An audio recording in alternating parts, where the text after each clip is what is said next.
Alan, and now we're officially live. So, so welcome everybody. Waiting on Ken. He should be here shortly. But as you are we'll kind of get situated. It has been a while. Alan and I were talking. We were like, "When's the last time we did one of these?" So, we are back, and today's topic is the summer job search reset. Try to say that 3 times fast. And so we're definitely very excited to be back and looking forward to questions as well as being able to kind of answer your questions in terms of how to manage your job search in the summertime. But I'm going to pass the mic over to Alan, have Alan introduce himself for those that maybe don't know who he is. And then I will introduce myself and we will go from there.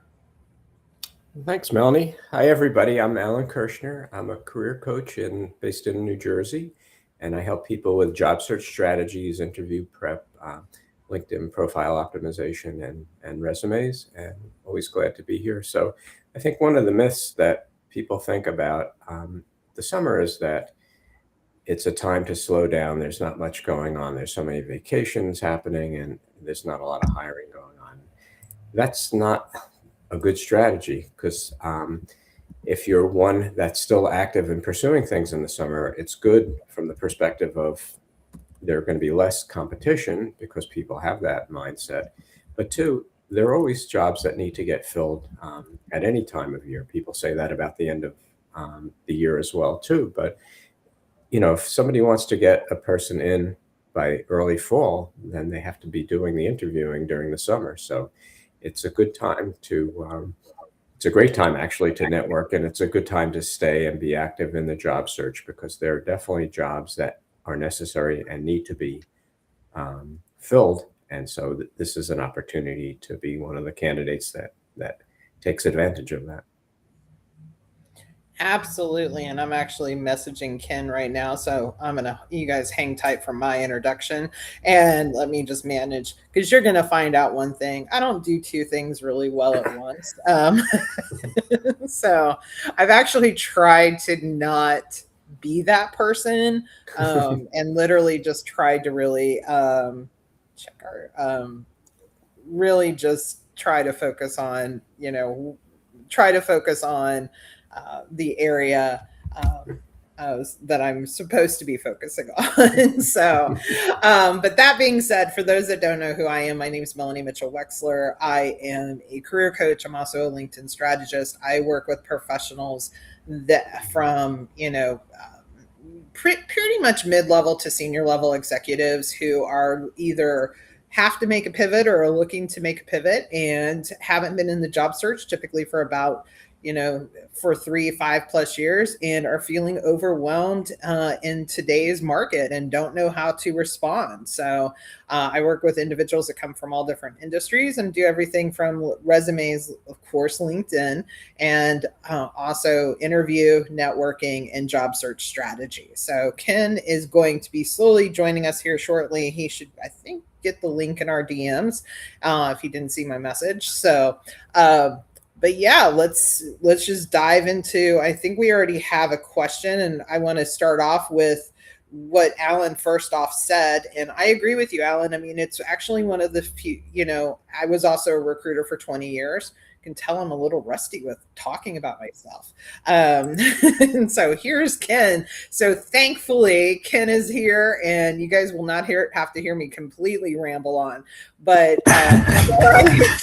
before I hand the mic over to Ken, what I'm going to say is that having been a recruiter for 20 years, one of the things that I can definitely tell you is that people still do hire in the summertime. It may not be the fastest, and we know that today's job market typically is slower than what we've seen, what we would like, I should say. But people are still going to hire during the summertime. And so people have their budgets going into Q3, probably even Q4. They know what they need to hire. So don't take your foot off the brake. That doesn't mean you have to be in job search mode 24/7. That's going to kill your brain. It's also going to kill your momentum. but definitely don't stop completely with the thought process that summertime is slow. And Ken, welcome back. We're excited you're here, and I'm going to pass the mic over to you. And then we already have a question from Sajith Kumar. So I'll let you introduce yourself, and then we can jump right to his question. Okay, great. Thanks, Melanie. And you were doing great. I was listening, but as you saw, I guess I clicked the wrong link, so you couldn't see me. But I'm glad to be back, and I heard Alan's introduction as well, and I think both of you are obviously right on. And just as an introduction, I'm Ken Schur. I too am a career coach. I also do executive coaching and keynote speaking, and I have a book out called "What's Trust Got to Do with It?" Transforming leadership culture and the job search, because I do believe that trust is the foundation of great relationships, and great relationships are the key to success. And in a job search, whether it's your network or interviewing, one of the things you really need to do is connect with people in a way that separates you from the crowd. And regarding the summer months, I think as often happens in life or in business, certainly, is going against the grain sometimes is the best way to go. And if people are taking time off because they don't think people are hiring, or, oh, everybody's on vacation, then that's the time you should be putting yourself forward, because there's less competition, there's less noise out there, so to speak. So summertime might be the time for you to turn it on, excuse me, rather than toning it down. To Melanie's point, though, keeping it in perspective and not burning yourself out by, doing 24/7. But I think, again, go against the grain. If people are slowing down, you pick it up. Now, the question I see here: what is one reset strategy new graduates can apply differently in 2026? And certainly the world of recruiting, the world of finding a job, everything has changed quite a bit, especially recently. That change has accelerated. So, Alan, why don't we start with you? What do you think a good reset strategy is for graduates? I don't know if I would say it's a reset strategy, but I would say it's important to be doing networking. And, it is a challenging job market. And then, with the impact of AI with entry-level jobs, it's making it challenging as well, too. But it's really about relationship building, at any stage of your career. And I think it's important for recent graduates to tap into the resources they have, use their career development center from their universities. If they've had the benefit of doing an internship, reach out to those organizations too. Just be visible, talk to people, explain what you're looking for. One thing that I saw just the other day, some advice from one of my fellow colleague coaches was mentioning that don't put so much pressure on yourself that your first job out of school needs to be the absolute perfect one.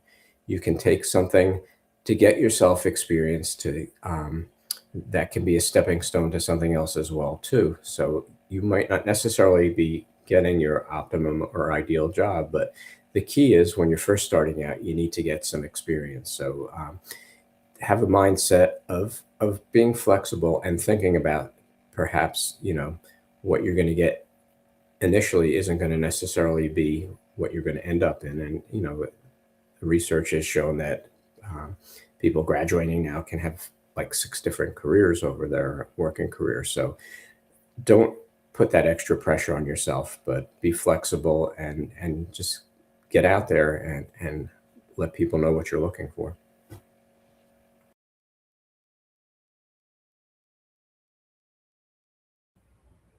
Oh, you're on mute there, Ken. Sorry about that. I have a cough, so I'm trying not to cough in everybody's ear. I got to remember to take the mute off. I was going to say, Alan, that's great advice. So, the odds are 99.999% that first job out of college is not going to be, the career that you have going forward.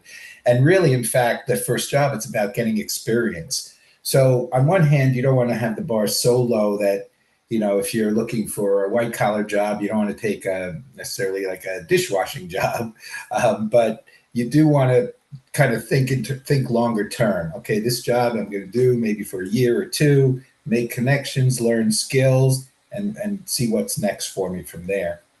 So, Alan, I think that's great advice. How about you, Melanie? What do you think college grads should be doing? And then we'll go to John Werner's question next. Yeah. So as a mom to my son's 31, and, I've watched his career journey. We just recently had a conversation because he had taken a new job that seemed very promising, and he's now looking again. And of course, recruiter Melanie was a little apprehensive, as he said, could we not be career coach in this moment? And I told him he could either have career coach or he could have mom. It's his poison to pick. So mom was going to be much more concerned than career coach Melanie. So which did he go with? What did he go for? I was like, which one do you want, kiddo?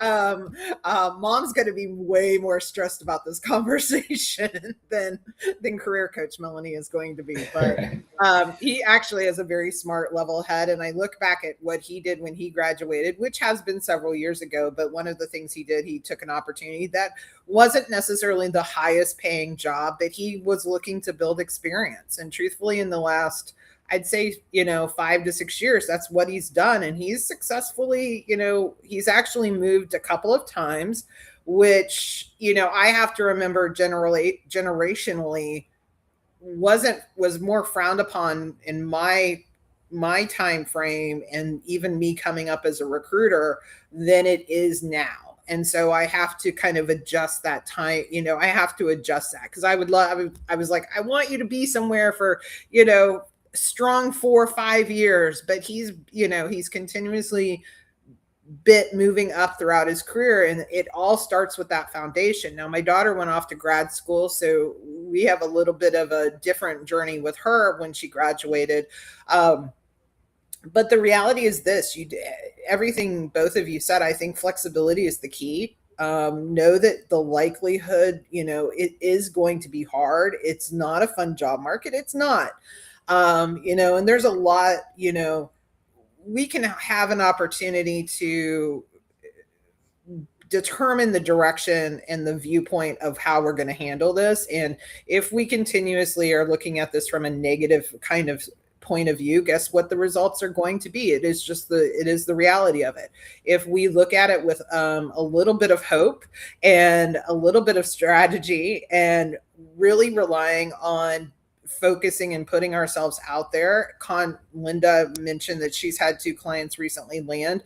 One was a contract opportunity. So don't rule out anything. Keep your options open. That would be my biggest recommendation. Don't just be so narrow that like, oh, this is the job I have to land.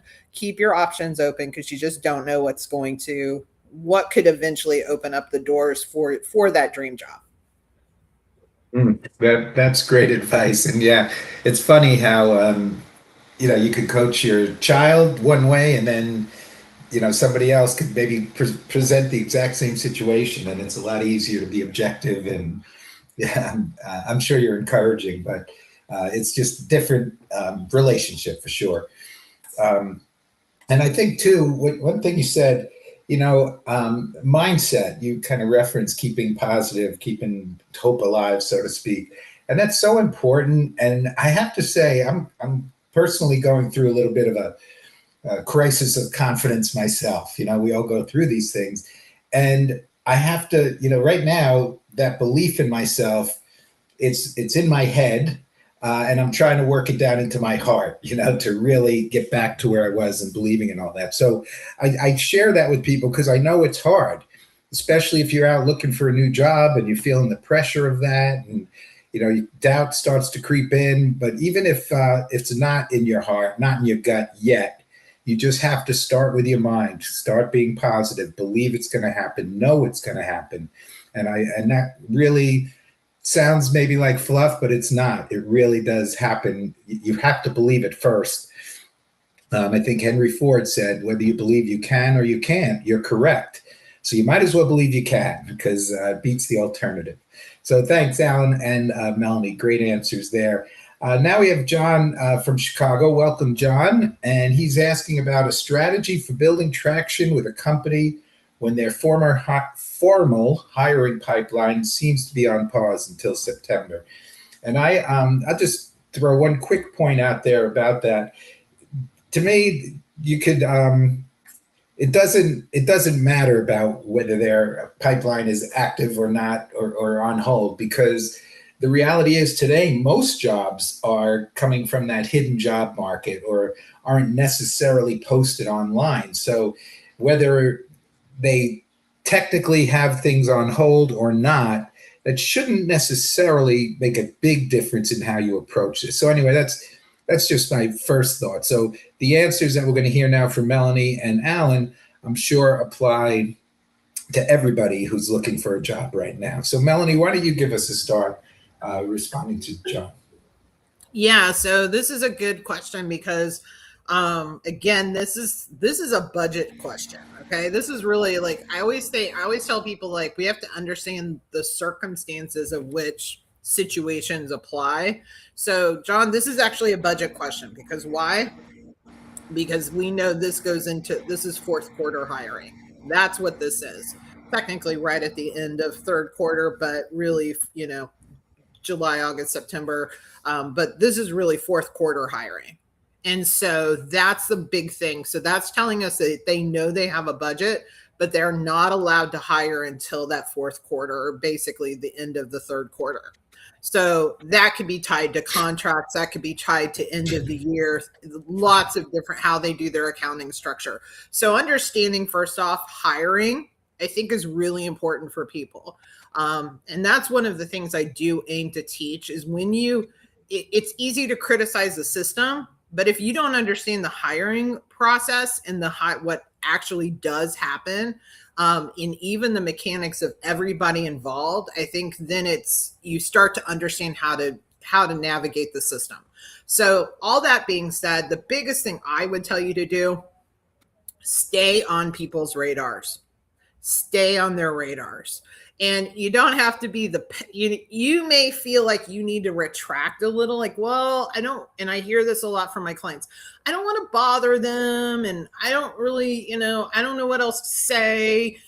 Find information that's happening about the industry, have competition news, have a Google alert that comes to you for that information.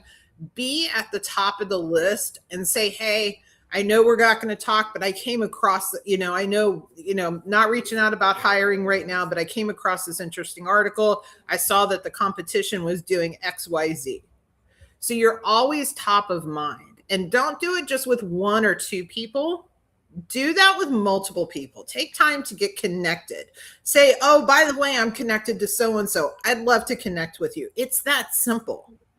Then you can start asking questions. And that's where the questions are not about you and about getting hired and things of that nature. It's about, hey, how's your job going? What are some projects you're working on? Because guess what you're doing? You're information gathering. And that information gathering is going to be a huge asset to you for an interview. It's also going to be a huge asset to when the time comes for hiring. The last thing I would say is don't put all your eggs in one basket. I've also seen that happen quite a lot, especially when I was recruiting. People bank on certain things. There's no guarantee. Like, we don't get, I never guaranteed a candidate once as a recruiter. I don't guarantee my clients now. There are things that I, can promise and deliver on, but I don't make that guarantee, and I'll tell you why. There's just too many factors. We're dealing with a human. And I think people forget about this. The product that we're dealing with is a human being, okay? And it's on both sides. Human beings we do not control. And therefore, there's a lot of factors that go into what may or may not happen in the hiring process. Also financially, also with what's happening in the economies. So there's so many factors. So don't keep all your eggs in one basket. And as you pursue other opportunities, give them a little nudge. Say, hey, I'm, getting further with XYZ company. I just want to keep on the radar what's happening in the organization. I use my son as an example. He came to his boss and said, "Hey, I got presented with this job offer." I literally thought my child was losing his mind because that is not what I would have wanted him to do. But he is a 31-year-old man. So, but he actually was very smart on. He maybe learned something growing up. He was 5 when I started recruiting. So he grew up with me being a recruiter. But I was like, "Oh, Jake, you're killing me, kid." But you know what his boss said? His boss said, "Here's the deal. We can't offer a promotion until 2029." And Jake said, "Okay, that's my answer." So you know what? Jake said, "I'm going to take that opportunity." So I think that's one of the things that is really important is you have to keep your options open and know what is out there. Yeah, and things change too, right? So Yeah. when things are on hold today, then all of a sudden something happens, and you want to be in the forefront of their thoughts. So the suggestions that Melanie have will help you to do that. And besides looking for information you could share with them, that about the industry or whatever, there may be some things you can offer that can help them as you understand the business or as you understand what they're going through. So great advice, Melanie. Thanks. Alan, anything you want to add to that? I would say that this is a process, right? So you want to be developing connections, and so this is a good time to be doing that, right? So you want to start with targeting what companies you're interested in, and you want to learn as much as you can about them. So this is a good time also to be doing research, right? To learn as much as you can about the company, about the industry, try to make connections at these organizations too. And also try to show them, the people that you're going to connect with at these companies, what you bring to the table. If you see, an article about some kind of issue or pain point that they're having, suggest a solution for that, right? So I think it's kind of laying groundwork too. If it's, a bit slower as far as the hiring goes, like Melanie was saying, maybe there's going to be a surge, in the coming months or for the end of the quarter.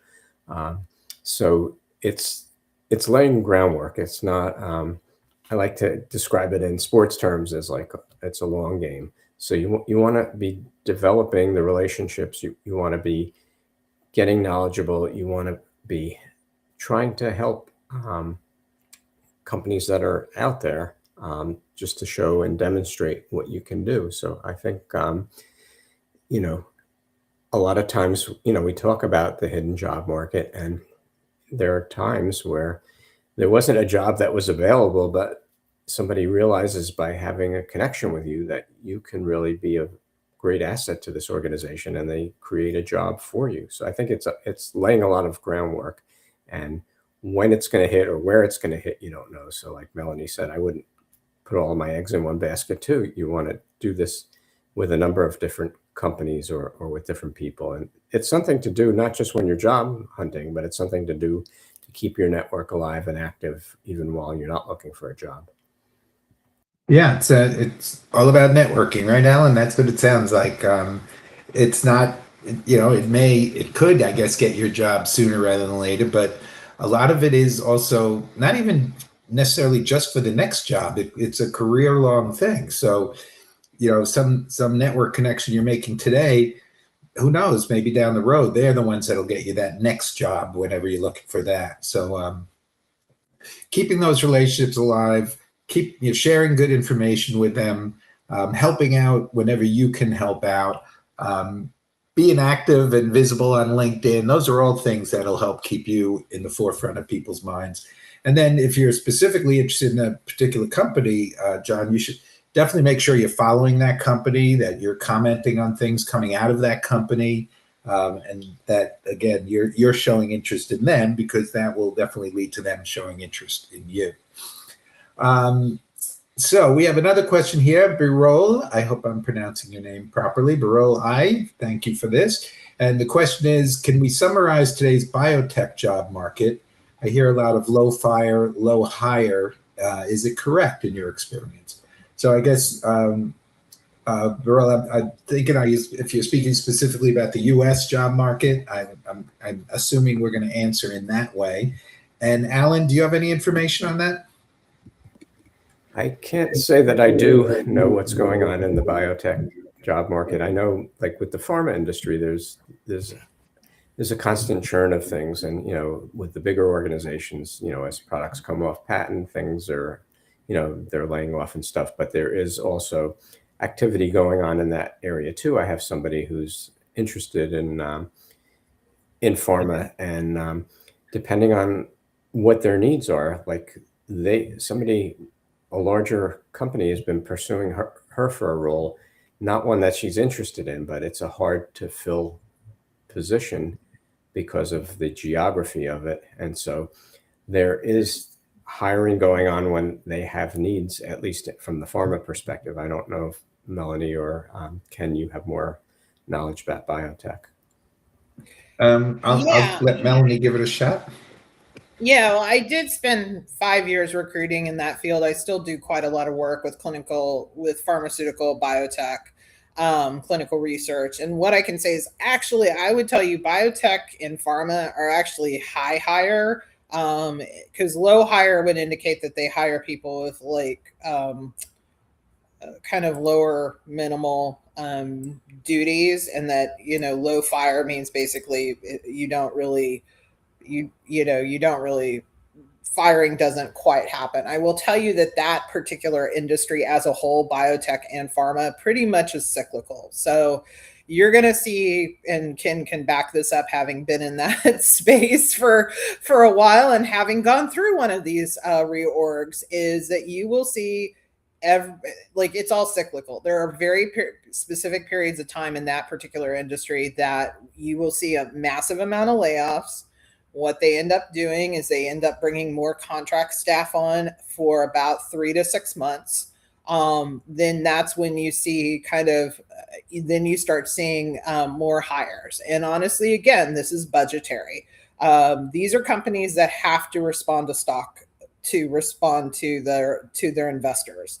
As Alan mentioned, whether it's a drug in development, maybe a drug got brought out from development and it's now going to the market.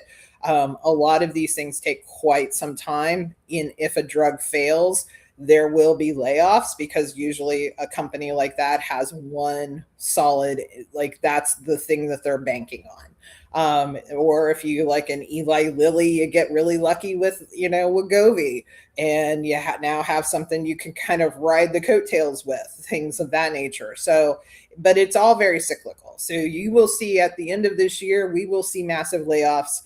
But I will tell you, I've seen these now for 23 years in clinical, pharmaceutical, and biotech. And nobody's immune to those layoffs, to be very honest with you. I know Ken can back that up, but not to bring up as Ken, you mentioned you were struggling there, and I'm like, let's bring up the past, Ken. Thanks, Melanie. Yeah, kick a guy while he's down. Sure. I was like, let's make Ken feel really good. Remember when? But it is cyclical. It is very cyclical, and truthfully, there's really nobody immune to it. So. Yeah, and I think, and that is the truth. It's when companies lose patents on products, so maybe clinical trials don't go as they thought they were going to go. That's when you see people, being laid off. I do think too, though, companies are maybe being a little more strategic in hiring, and not, in the old days, as a product came on, they'd hire hundreds of sales reps, for example, and I don't think that's happening quite as much. They're being a little more strategic in how they do that, and hiring and laying people off. But then also, it's, you really, again, it's the same reason why you want to keep in touch with people, so that when an opportunity does open up, you're there. And when you do get into conversations with people, you really need to demonstrate that you can deliver results, because of the cyclical nature of that business. They have an open window. They need to take advantage of it quickly. So they want to know that you've done that in the past, that you can develop a plan, execute a plan, and be successful in whatever role it is that you're interested in. The other thing is, there certainly are pockets in the country that are more biotech focused than other areas, Boston, New Jersey, North Carolina, Triangle Park down there, and a couple other places as well. So, that's another thing to be aware of, depending on the role you're looking for, where your best opportunities might be. So, again, I think with the biotech market, a lot of times I do think these answers to job search questions are somewhat agnostic, because it still comes down to connecting with people, networking with people, showing how you can deliver results, and being consistent in your approach, and that will hopefully put you in that position to get that opportunity you're looking for. So Gregory, can I ask as well, disabled, neurodivergent, chronically ill are being excluded instead of included. Companies say they are DEI, but I have yet to see companies keep their word. I don't know about that, Jay. I know it's got to, I mean, the marketplace is challenging enough. And then when you put in some of these added obstacles or challenges that you have to deal with, I'm sure it's even more frustrating.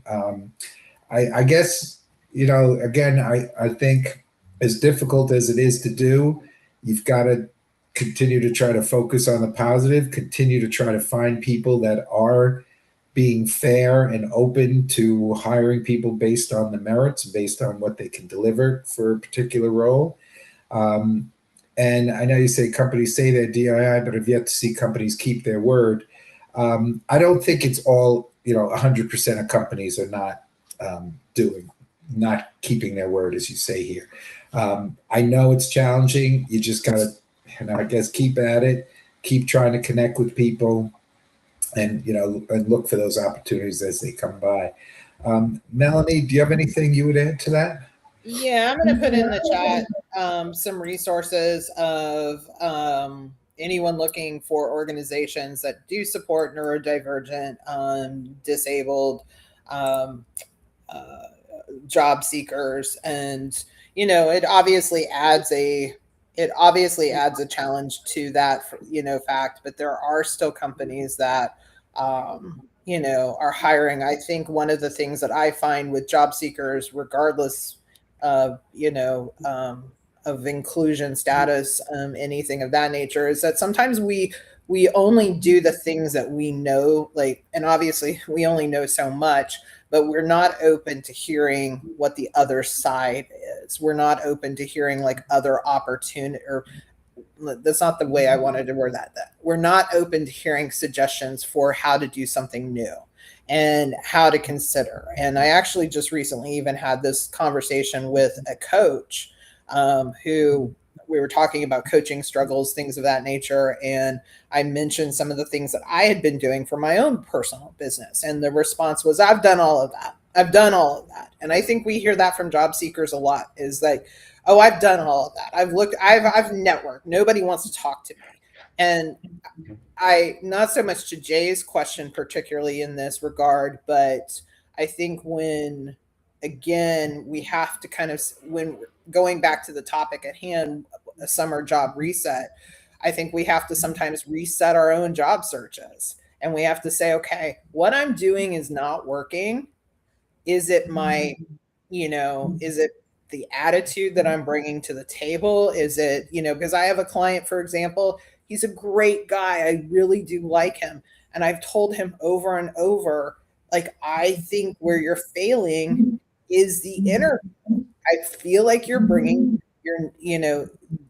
all the weight that you've carried from this job search into the interview. And I understand it because I have been there, but I'm sorry, but we have to leave it at the door when we go into that interview, whether it's, remote based or not. So I think we have to, when talking about a summer job reset, we have to be very mindful of resetting some things ourselves.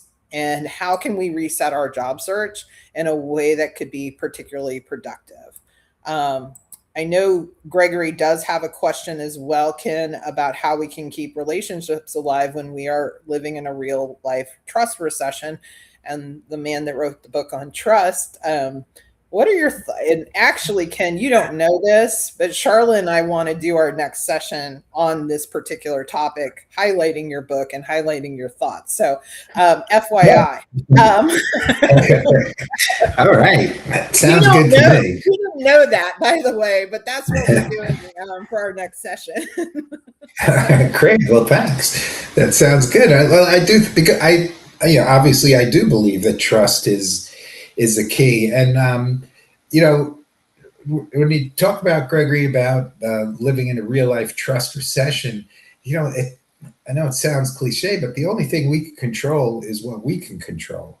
So we need to be the trustworthy ones. We need to be the ones that are reliable, that follow up when we say we're going to follow up, that are giving good, honest, having good, honest conversations with people, that that maybe show a little vulnerability as well, because we're all people, and I think people relate to that. I think there are some people, I mentioned I'm suffering a little bit of a crisis of confidence, and there are some people who might say, well, why would you share that, Ken? You don't want people to know that. Well, I personally do. Especially I want my clients to know that, and job seekers to know that, because everybody goes through it, but we can only control what we can control. So, I would say that the more you are in contact with people, whether it's just like we were saying earlier, sharing information, offering assistance, doing things that show you to be reliable and present and visible, I think over time that is going to build trust. Another thing too is, if people are active on LinkedIn, if you're trying to get to a specific company or connect with different people, if they're active on LinkedIn, engaging with them with their posts, sharing with them or tagging them on your posts about things that might be of interest to them, again, becoming a reliable source of information is a way to build trust as well. Alan, what do you think? What are your thoughts on that? Yeah, I would say that it's a two-way street, like you were saying, Ken, and we can only control the part of it that we bring to the table too. So you have to project, what you want to show as far as who you are as a person and the idea of trust. So, trust is something that takes a long time to develop, but in an instant can go away and takes a long time to recover. So I think it's really important and critical that the commitments that you make, you honor them, that you're somebody who's people can count on.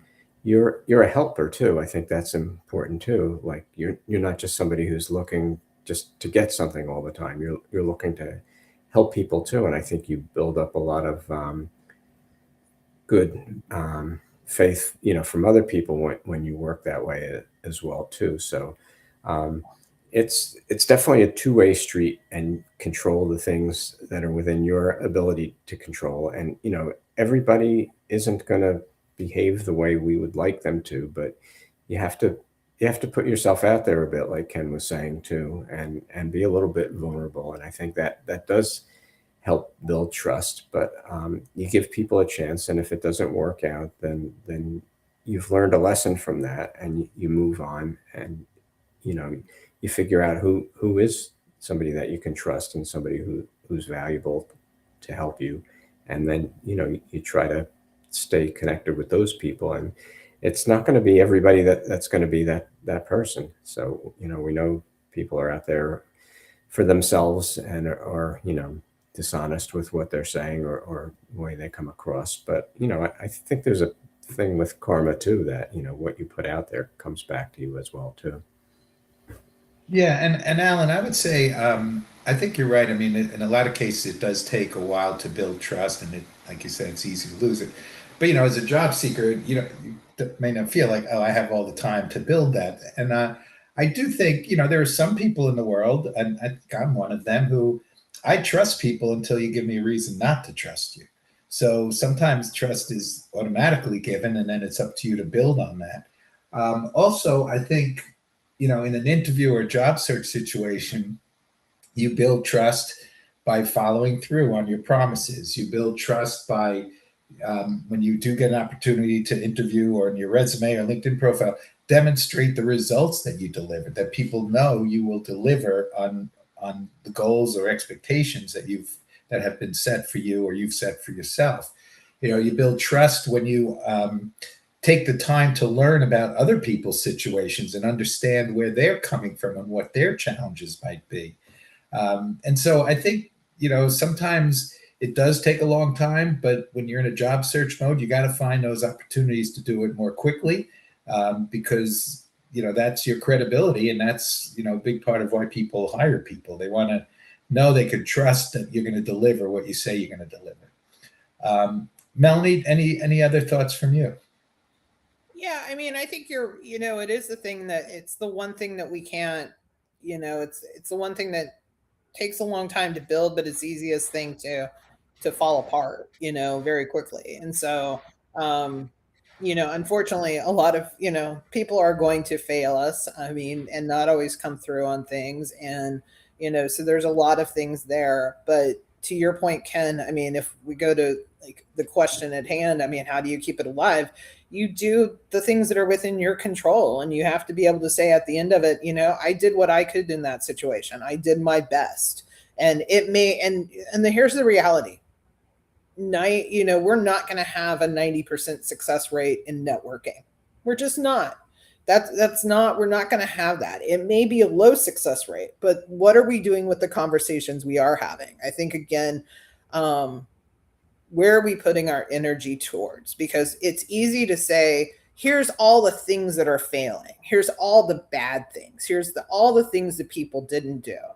But then we're forgetting to flip the switch and go, well, what about the things people are doing? What about that conversation that person had with you? What about showing that gratitude even for the smallest? And so when we re-exert our energy and focus to those things, we're creating more space, and we're not giving, it's okay to have that moment and say that, but it's one thing to sit in it and, live that, or it's one thing to say, okay, it's happened. Now I need to move on and I need to focus. And that's really the area that I tell my clients, like when, I have a client that, it'd be like, okay, they haven't responded back. And I'm like, okay, here's what we're going to do. Here's the timetable. And you know what happens if they don't respond back? We're going to focus on the person that is going to respond back. We're going to focus on the next person. We're not going to give that person energy where there's no energy to be earned. And I think that's the key in terms of that. Do your best, and also know from us, like, if I put my sales hat on, generally sales speaking, it takes 7 hits to get a person to talk to you on the phone. Generally, just a general rule of thumb on a sale. Like if you're cold calling, and to some degree, that's what networking is. I know we don't like to call it that, but it is what it is. And generally speaking, it takes about 7 to 10, what I call hits or connections or attempts before you can actually talk on the phone. So when we're talking about people not following up, is it 1? Is it 2? Like at some point, yes, we want to re-exert that, but that is the statistic. And so that is what we're doing. We are selling ourselves in this situation. We have to acknowledge that. Yeah. No, I think that's true. And I also think we need to be careful about generalizing things, right? Like, oh, nobody, they never get back to me, or that never works, or this person said that company's no good, or this person said, don't bother talking to that company, they'll never hire you. You can't allow that to get in your head. You have to do what you have to do and make your own decisions and have your own experiences that direct you on where you're going to go. So again, I think it still all comes back to you, to controlling what you can control, and being positive and believing that you're going to break through. Even if you feels like you're banging the head against the wall, you're going to find that way to get through. So I know it's not easy, but and you can't say, well, it's them, they're bad, they're not looking at me fairly, they're not treating me fairly, they didn't respond to me appropriately. Well, all those things are probably true, but it doesn't matter. You still need to be the one to find the job. So you've got to figure out a way to get over that, or ignore it, or just keep plowing through whatever you need to do. So Jay, great to see you here as always. So thank you too for participating with your question about rejection, and how do you keep your head up? How do you prevent yourself from being overly negatively emotional about it and getting burned out by it? Melanie, you want to start with this one?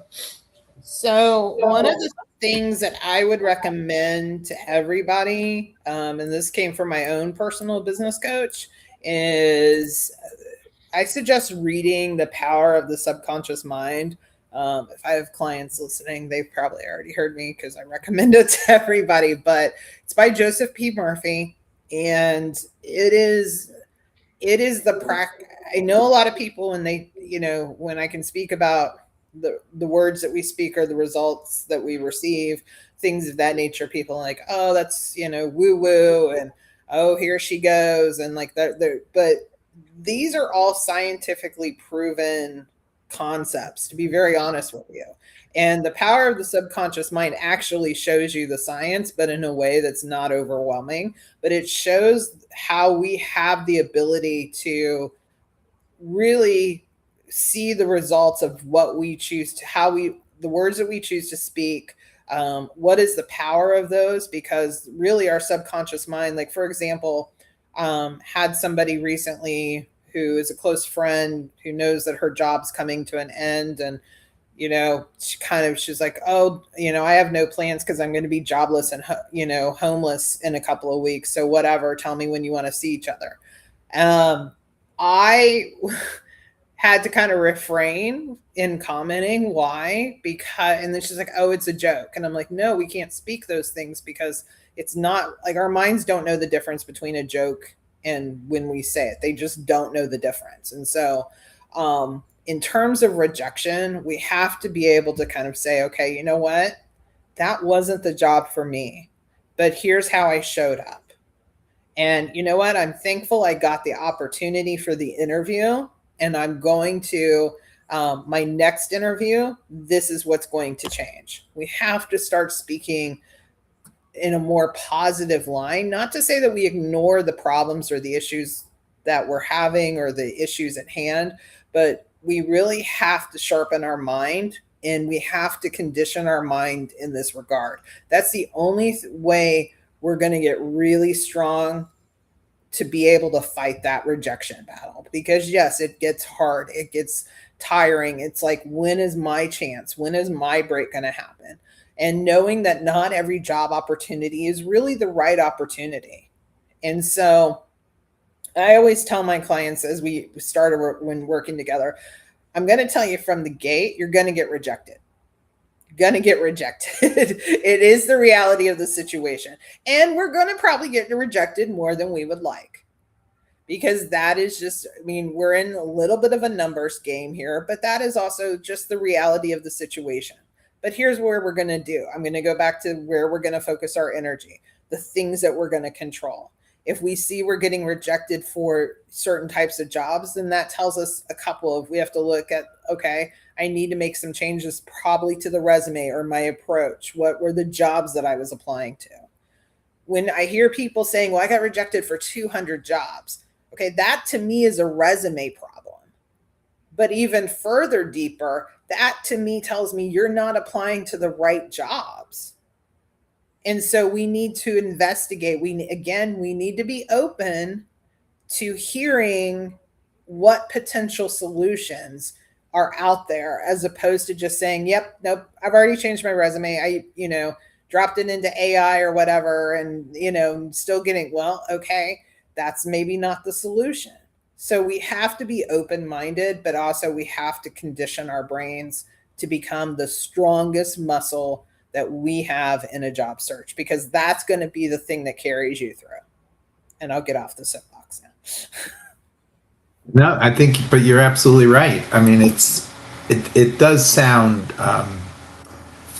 woo-woo, I think was the way you said it, but it Yeah. is the truth. And even if it, let's say it wasn't the truth, but I know it is, Melanie, like you said, it's scientifically proven. It's What? scientifically proven. Right, right. It's facts, right? I know some of the world is not interested in facts, but this is a fact. I know that. But my point is, even if it wasn't, what's the alternative? You're going to be negative. You're going to say, "Oh, I'm never going to get a job. Oh, I'm not good enough." Or I mean, like, what good is that going to do you? So even if you don't believe the science of the value of positive thinking, at least know that it's better than thinking negatively, right? If nothing else, you'll feel better rather than just having a "woe is me" attitude all the time. And Alan, any thought? Oh, I'm I was sorry, just Melanie. going to say, truthfully, that book, I keep it with me because it's the power of the subconscious mind. It is something my coach was like, before we start, you're going to read this book.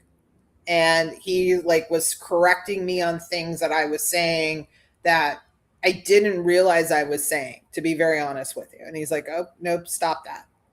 So Hmm. we all Yeah. do this, but when we start to literally put ourselves in this space of really focusing on it, it truly does help change your perspective and how you treat obstacles as well. Yeah, no, actually, Melanie, while you were talking, I ordered it, so I'm going to be getting it by Friday. I Looking forward to I truly do love the book. I really it's an easy read too, and it really breaks down the power of our mind. So it. it's Mhm. a Yeah. the mind is an interesting thing, folks. Well, your recommendation is enough for me, so I look forward to reading that. Alan, how about you? Any additional thoughts on how to handle rejection? Well, a couple of things. One, I think mindset is really super important. And one of my favorite coaches has all these different acronyms that he uses. And this one is ABP, always be positive. So it's important. People don't hire people that are negative or down. So you always have to project a positive attitude, a can do attitude when you're going into an interview and during the job search. And everybody is going to land. It's just a matter of time. You don't know when or where, but everybody's going to land. So you have to stay encouraged by that as well too. And I don't even look at it or use the word rejection so much. You didn't get that opportunity.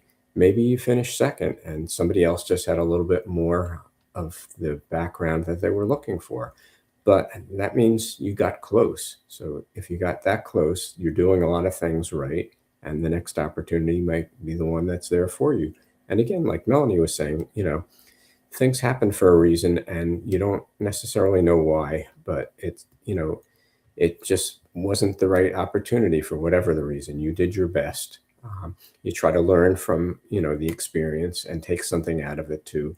But you can, job search is like a roller coaster and there's ups and downs. So you're going to face those and that's just part of it, but you don't want to spend too much time on the down period, when you don't get a position and it's definitely, it hurts and it can hurt your self-confidence and things, as Ken was saying as well too. But you don't want to stay in that mindset for too long. You just want to try to move past that and go on to the next opportunity. So it's, again, using the sports analogy, it can be a long game too, where it takes some time, it takes some perseverance, it takes a bit of luck as well too. Just you having what they're looking for more than somebody else does. But the key is really you need to sell why you're the best candidate for the job and how you're going to help this organization, this manager, this company with some of the issues and things that they have too. So it's taking it from a mindset of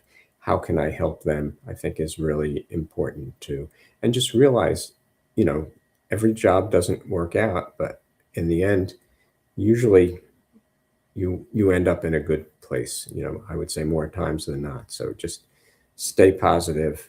Things are going to work out. It's not always easy to see while you're going through it, but that's typically from my experience with working with clients and my own personal experience, that's the way it works many times. Yeah, I think you're right, Alan, and I've said it on this call before that isolation is the enemy of the unemployed. because Yeah. when you're feeling negative and you're alone, that negative voice in your head gets really loud and overwhelming. And so that's why it's good to have people, you know, accountability partners, you know, other people going through what you're going through, so you can pick each other up when you need to and encourage each other and celebrate with each other. That's why it's good to be, you know, come on calls like this, or go to networking group meetings, or, you know, have a coach, somebody that's going to help you maintain the positive attitude that you need to have to be successful in a job search. So all those things that what Melanie said, what Alan said, I think being engaged with other people going through the same thing, all those things can help you keep positive even after you don't get that opportunity. And I like that, Alan. Instead of calling it rejections, just you didn't get the opportunity. I like that a lot better. So we're near the top of the hour. So Alan, how about if you close us out maybe with a final tip and let people know how they can get in touch with you? Yeah, absolutely. So the best way to get in touch with me is through LinkedIn. You can send a message if you have messages available that we met through the program. To be glad to connect with you, and if I can help you, would love to do that as well too. And again, it's like I just said before, you know, not to be too repetitious, but it takes effort. You have to be in the game. You have to have a mindset of winning. It's like a competition, because you're competing with other people. So you want to put your best foot forward, show why you're the best candidate for the role. The chemistry is, we didn't talk about that much today, but the chemistry is really important. So if you can find out more about the people you're going to be interviewing with, and see what you have in common with them, that is always something that's beneficial too. But it's a challenging job market, but people are landing, and they're landing in multiple different fields. So don't lose faith, don't lose hope. Keep plugging away, keep doing the things you need to do. And like Melanie said before, when you need to pivot and try something different, be open-minded about that as well too. Because if you're not getting to where you want to go, then you may need to change. You know, you may need to work on something, either your resume, your interviewing techniques, or your mindset. So just be flexible, be open, and you are going to land. It's not a matter of if, it's a matter of when. That's the right attitude. Thank you, Alan. And I would encourage people to reach out to you, Alan, and if for some additional advice and guidance. And I know they'll benefit from any conversation they have with you. Melanie, how about you? Final tip, and how do people get in touch with you? Yeah, I mean, I think my biggest, like I said, I think as we go into these summer months, don't take the foot off the pedal. I also think sometimes we can live in a vacuum of too much information. And so sometimes we have to kind of regulate the information that we're receiving, because that can really kind of skew our thoughts and because of, a lot of what you see out on the, internet and whatnot, it's slated to be negative for a reason. I mean, that's what catches people's attention. That's what gets people commenting. That's what, and so we have to kind of step back and like, okay, let me actually look at this information for myself and make an assessment. As opposed to just taking something we see at face value. So regulating that, I think is also a big thing, but lean into that fact of like, where can I, as I get ready, where can I improve in terms of my job search? How can I improve my job search? What are things I can, this goes back to the things we can control. We can't control hiring decisions and budgets and all these other things. And we could talk until we're blue in the face, but this is the reality of which we're facing. And so we need to be able to know, how do we adjust? How do we fit, how can we adapt to what is, to being hired? Because that, at the end of the day, that's the goal. And so what do I need to do to work within that? How is the system working? Am I building relationships with people?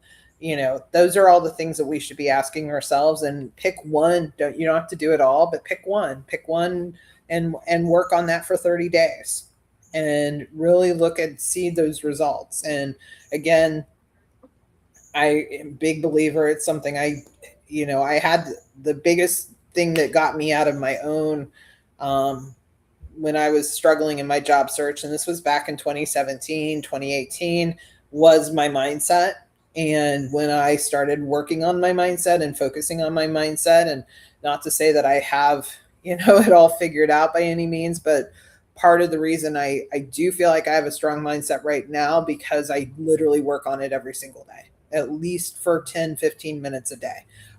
Do some sort of activity that strengthens those beliefs in myself, because at the end of the day, the biggest and strongest advocate you have is yourself. Nobody else can do that for you. So and of course, you can find me on LinkedIn, so reach out, connect, and yeah, would love to connect with you if you're listening in. Great. Well, thank you, Melanie. And again, Melanie, as you have heard, she knows her stuff. So if you're looking for help, Melanie's a great person to go to. And I would say too, we started out talking about summertime job search, and I think, like I said in the beginning, you've just got to keep pushing forward. All the things Alan said and Melanie said, pick one or two things that you could focus on to keep yourself moving forward. And that doesn't mean, like we said earlier, you need to work 24/7. It doesn't mean you shouldn't take time off, vacation, take some time to be with your family, your loved ones, whoever. I mean, you need to do that. And that will actually strengthen your job search. But don't think that because it's summer, people are on vacation. Yeah, people are on vacation for a week or two at the most. So most of the summer they're around. And if other people aren't getting to them, then you can get to them. So take advantage of the potential opportunities that you have there. So as I too can be contacted through LinkedIn. All my contact information is under the contact on LinkedIn, including my calendar link. So if you'd like to schedule some time to talk about your situation, I'm happy to talk to you. I help you out in any way that I can. No obligation beyond that. It would be great to speak with you. So thank you, everybody, for attending. Alan and Melanie, great job as always. We missed Charlotte this week, but I know she'll be back, so look forward to that. And until we meet again, everybody take care, be well, and best of luck with your job search and your career. Good night, everyone. Good night.